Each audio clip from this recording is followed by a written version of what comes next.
Florida's new individual freedom law became one of the most controversial. Sponsors say it puts guardrails on teaching racial history to ensure it's factual and does not instill guilt in students about their own race.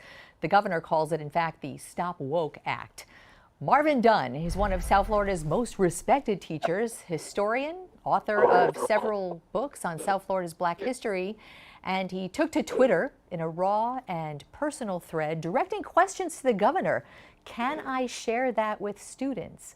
Marvin Dunn with us right there on Zoom, still setting up the Zoom shot. Marvin, great to see you. Thanks so much. Thank you. It's good to be here. So, boy, that thread, it was riveting to me with photos. We'll see some of those. It was riveting to so many people, really resonated. It was shared tens of thousands of times.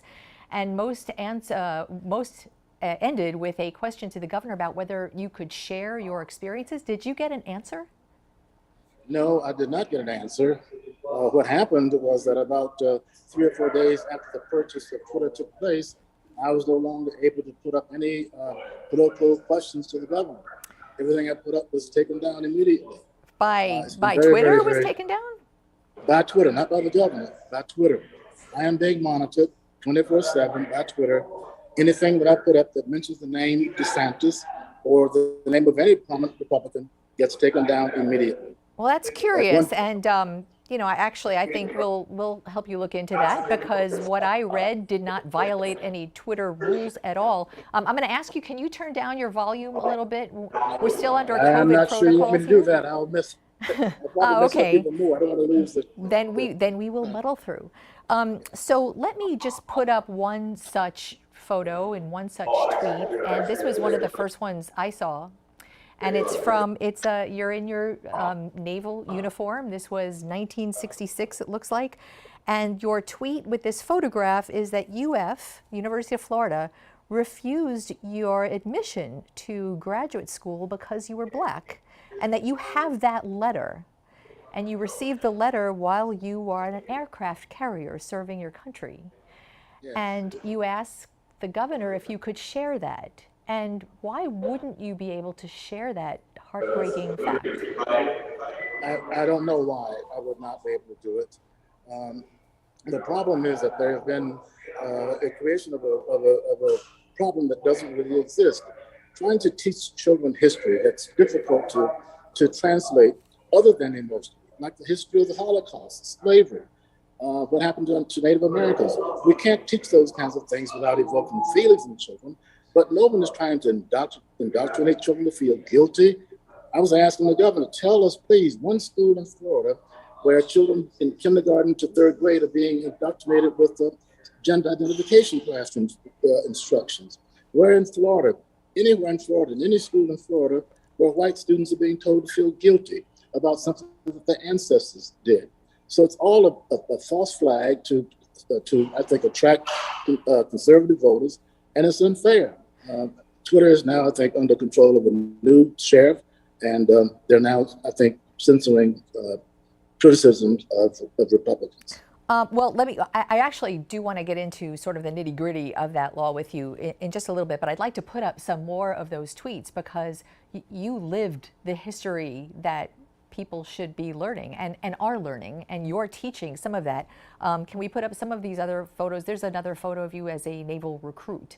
And in the tweet you mentioned, and then another of you as a young boy. And in these tweets you mentioned that in this particular one, you were sent to white schools. You lived in Volusia County, sent to white schools to pick up used books to learn in Black schools because the white schools were getting new books. And you posed the question, is that institutional racism? And facts like this from firsthand experience, I can't find anything in the law that would prevent you from teaching that to your students. And I wonder, you do have these courses. Have you planned to change what you teach because of this law?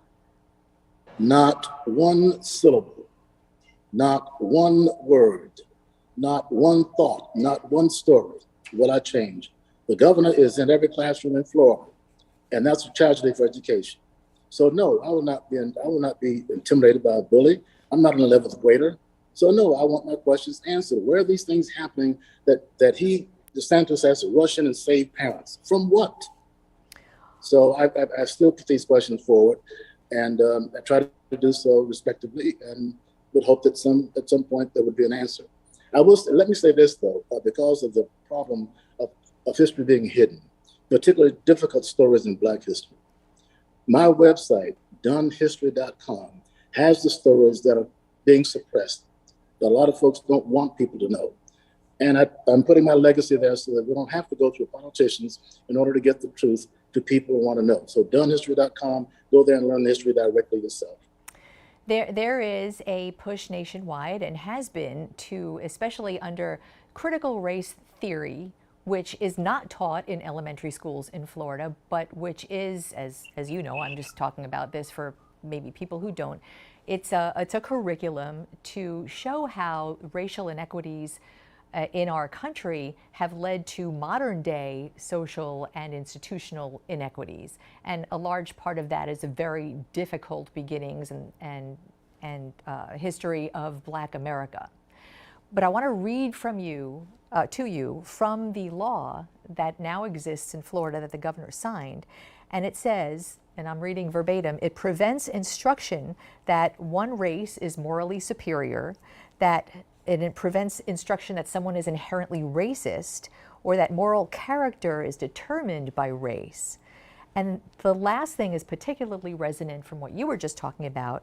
It prevents any teaching that that a child or a person would bear responsibility and has to feel anguish or guilt because of the actions of others of his or her same race or national origin.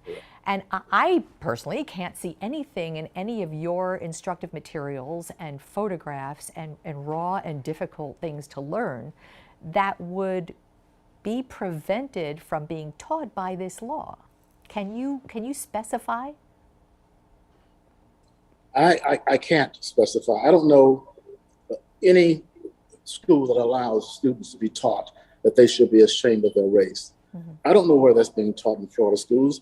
And if it is being taught, that school should be closed down. This is a false flag. It's not happening. Our kids are in good hands. We have teachers who know what they're doing. I cannot imagine a teacher in Florida telling a student, you should feel guilty because of something your ancestors did. Nobody alive in America today had slaves. That doesn't mean you can't recognize the fact that this was a national flaw. Exactly right. So the price for that. So right. So we're on the same page. So why not? Why wouldn't you be able to go ahead and keep teaching exactly how you're teaching?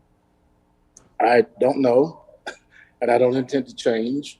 And when education becomes this politicized, where we cannot identify the problems that we say parents should be energized to take care of, no one can give me an example where that exists. What is this all about? Except for a political false flag to stampede conservative voters. Marvin Dunn, we will absolutely look into why Twitter might be censoring you, so stay tuned for that. And I just want everyone to know that you have been such a long-time advocate and teacher and historian in South Florida. I think I've learned more from you over the years than any single person I know about Black history, and I so appreciate your time and being with us. Thank you. Thank you very much.